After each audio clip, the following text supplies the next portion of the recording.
यमुनानगर बड़ी खबर। रिश्तों को तार तार करने वाली एक और मर्डर मिस्ट्री को जगाधरी थाना पुलिस ने रिकॉर्ड समय में हल कर आरोपियों को गिरफ्तार कर लिया है। बता दें, कुछ दिनों पहले जगाधरी बुढ़िया रोड ताऊ देवीलाल कॉलेज के समीप कटी हुई व जली हुई हालत में एक शव मिला था, जिसकी पहचान नहीं हो पाई थी। पुलिस ने जांच की तो पता चला मृतक का नाम अजय कुमार निवासी मोतिहारी जिला बिहार पकड़ी दयाल गांव बाराहरक वार्ड नंबर 12 के रूप में हुई। मृतक की उम्र 40 साल थी। वह शादीशुदा था व 2 बच्चे थे। यमुनानगर में मृतक दिहाड़ी मजदूरी का काम करता था। वह 15 साल से जिले में ही काम कर परिवार की गुजर बसर कर रहा था।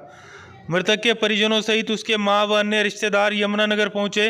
वो बताया, 1 महीने पहले ही अजय की दूसरी शादी हुई, क्योंकि उसकी पत्नी ना तो खुद बिहार उसके पैतृक गांव जा रही थी, ना ही बच्चों को आने दे रही थी।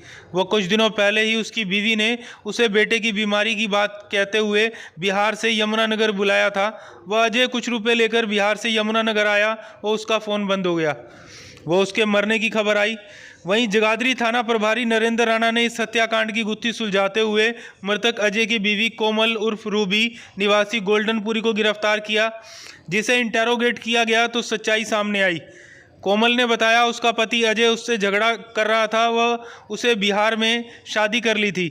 वह चाहती थी अजय उस दूसरी बीवी को छोड़कर यमुनानगर आकर उसके साथ रहे, लेकिन अजय यमुनानगर नहीं रहना चाहता था। वह अपनी बीवी व बच्चों को भी बिहार ले जाना चाहता था। इसके बाद कोमल व अजय में ज़बरदस्त झगड़ा हुआ। वह अजय अपने बच्चों को ज़बरदस्ती बिहार लेकर जाना चाहता था। इसके बाद देर रात अजय की पत्नी कोमल ने अपनी दोस्त सोनम, जो कि ई-रिक्शा चलाती है, वह इसके एक अन्य साथी अमित, जो कि ई-रिक्शा चलाता है, को बुलाया। वह इन दोनों ने अजय के सर छाती पर लोहे की रॉड से वार किए, जिससे उसकी मौत हो गई। इसकी पुष्टि पोस्टमार्टम में भी हुई। अजय की छाती के रिब्स टूटे हुए थे। इसके बाद जुर्म को छुपाने के उद्देश्य से बॉडी को रिक्शा में डालकर आरोपी जगाधरी के ताऊ देवीलाल कॉलेज के समीप ले गए व जलाने की भी कोशिश की। पुलिस ने इस हत्याकांड की गुत्थी सुलझाने के लिए सीसीटीवी भी खंगाले, जिसमें अमित की संलिप्तता का पता चला कि वह ई-रिक्शा लेकर वारदात की जगह पर मौजूद था। पुलिस ने कोमल और सोनम को गिरफ्तार कर लिया है। वह अमित की तलाश जारी है। सिविल अस्पताल में विलाप करती अजय की मां को यकीन नहीं कि उसका बेटा नहीं रहा। वहीं इस पूरी कहानी में जहां अजय व कोमल के बच्चों का भविष्य अंधकार में हो गया, क्योंकि उसके पिता अजय की मौत हो गई, वह मां कानून के शिकंजे में। वहीं अजय की दूसरी पत्नी, जिससे उसकी शादी 1 महीना पहले हुई थी, वह भी अंधकारमय भविष्य में फंस गई। Ajay Khurana, AK news, Yamunanagar.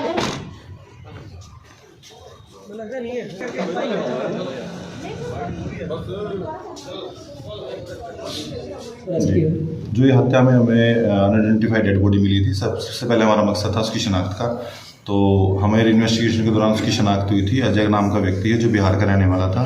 और जांच में ये भी सामने आया कि उसकी यहाँ शादी हो चुकी थी और एक कोमल नाम की महिला थी, जिसका दूसरा नाम रूबी है। उसके साथ वो शादीशुदा था, जिससे उसको 2 बच्चे भी हैं और ये गोल्डनपुरी में उसका घर है।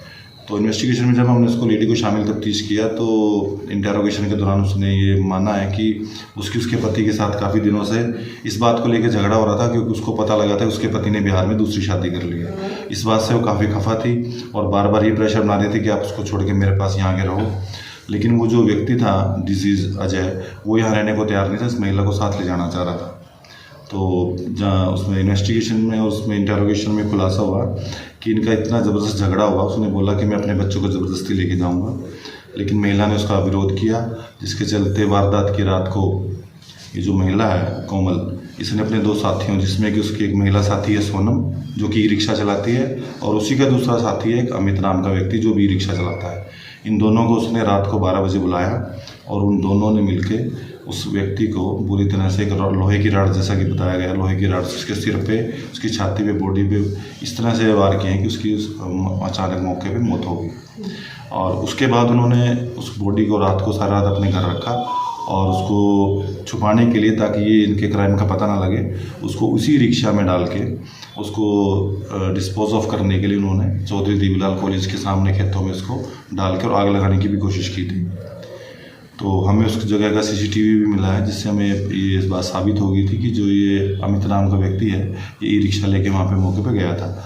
तो हमने प्रथम जांच में इनको दोनों महिलाओं को, जिसमें कोमल और सोनम, दोनों को गिरफ्तार कर लिया है। और जो एक्यूज्ड है तीसरा अमित वो फिलहाल फरार है, उसकी जांच में हमारी टीमें लगी हुई हैं, लगातार रेड कर रहे हैं, उसको भी जल्दी पकड़ लेंगे। इनकी इंटेरोगेशन में महिलाओं की ये बात सामने आई है कि जैसे उस लड़के ने पहले किसी लोहे की भारी हैमर से उसको चोट मारी, उसके बाद उसने उसको ये कंफर्म करने के लिए मर चुका है तो वहीं रसोई में पड़े चाकू से उसकी गर्दन पे वार किए थे और चोट इतनी ज़्यादा थी, पोस्टमार्टम में खुलासा हुआ कि उसकी रिब्स वगैरह जो थी सारी टूटी हुई थी और उसके सिर पे जो थी हेड इंजरी जो थी उसका कॉज ऑफ डेथ है मेन। ये महिला जो है उसकी पत्नी कोमल, ये हमेशा अपने साथियों से कोई की उससे शिकायत करती थी कि मेरा पति मेरे साथ मारपीट करता है, मैं उससे बहुत दुखी हूँ। तो उसको निपटाने के लिए, इससे पीछा छुड़ाने के लिए इन्होंने ये आपस में एक सलाह बनाई और ये उसको भी आज उसका खात्मा कर देते हैं। इनकी प्लानिंग के बाद इन्होंने काम किया। सर, जिस तरीके से इन्होंने ये हरकत ये अंजाम दिया, अभी पहले भी कोई इनका ऐसा आपराधिक रिकॉर्ड? नहीं, फिलहाल तो इनका कोई हमें प्रीवियस रिकॉर्ड नहीं मिला है।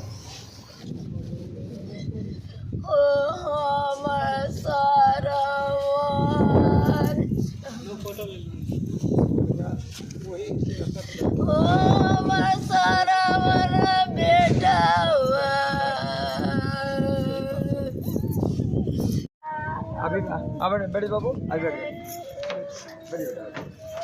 इसमें 2-3 आदमी अभी बैठिए, बच्चे को लेकर बैठिए। तो जयप्रकाश जी, आप जो आपकी संस्था है श्री मानव सेवा समिति ट्रस्ट, आप करवा रहे हैं इनका? जी जी, अभी जब जगाधरी शमशान घाट ले जा रहे हैं वहाँ इनका संस्कार हो रहा है। बाकी की जो है सनातन शरीर के उसके अनुसार से हमेशा इस कामों को करते आए हैं और बाकी दुखपूर्ण स्थिति है जिसमें बेदर्दी से अभी हमने बॉडी को देखा, जिस तरह छत विछित करके मारा गया, बहुत ही दुखपूर्ण स्थिति है।